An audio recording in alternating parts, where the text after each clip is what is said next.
Comment lire mes analyses biologiques? Créatinine et clairance de créatinine. Retrouvons Muriel, vendeuse à Lyon. Pour suivre son état de santé, elle fait régulièrement un bilan biologique, c'est-à-dire une prise de sang et une analyse urinaire.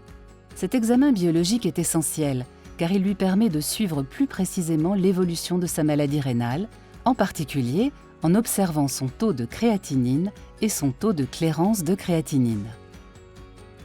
Mais de quoi parle-t-on? La créatinine est produite par les muscles et éliminée principalement par les reins dans les urines. Lorsque ceux-ci ne fonctionnent plus normalement, il y a une augmentation dans la circulation sanguine des taux de créatinine. On se sert ainsi du taux de créatinine sanguin pour évaluer la fonction rénale. Mais le taux de créatinine dépend aussi de la masse musculaire, donc il ne suffit pas. C'est pourquoi on est obligé d'utiliser un autre indicateur, la clairance de la créatinine. La clairance est le volume de sang nettoyé de la créatinine par les reins par unité de temps, millilitres par minute. Plus la créatinine est haute, plus la clairance de créatinine est basse. La clairance de la créatinine est donc l'indicateur de la fonction rénale qui permet de s'affranchir de l'effet masse musculaire.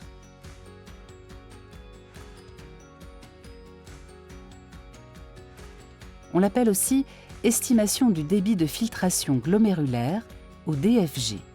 Regarde, c'est ici. Comment la calculer? Une prise de sang permet la mesure de la créatinine et l'estimation de la clairance à partir de formules statistiques. La formule de référence actuelle étant la formule CKD-EPI. Cette prise de sang, associée à un recueil urinaire pendant 24 heures effectué rigoureusement, permet la mesure plus précise de la clairance.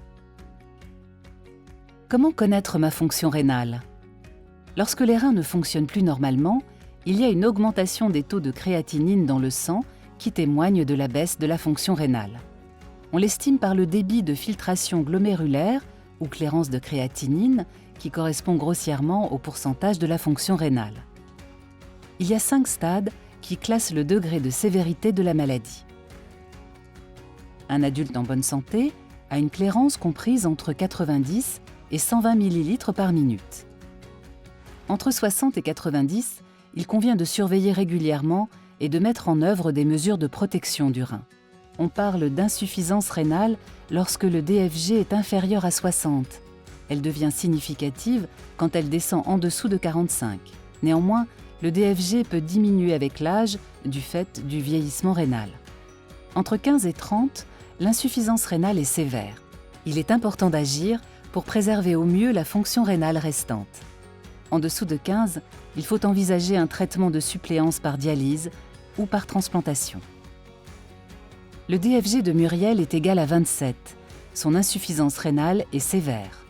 Et vous, quel est le vôtre? Si vous avez eu un dosage de créatinine, votre DFG devrait figurer sur votre analyse sanguine. Sinon, demandez-le à votre médecin.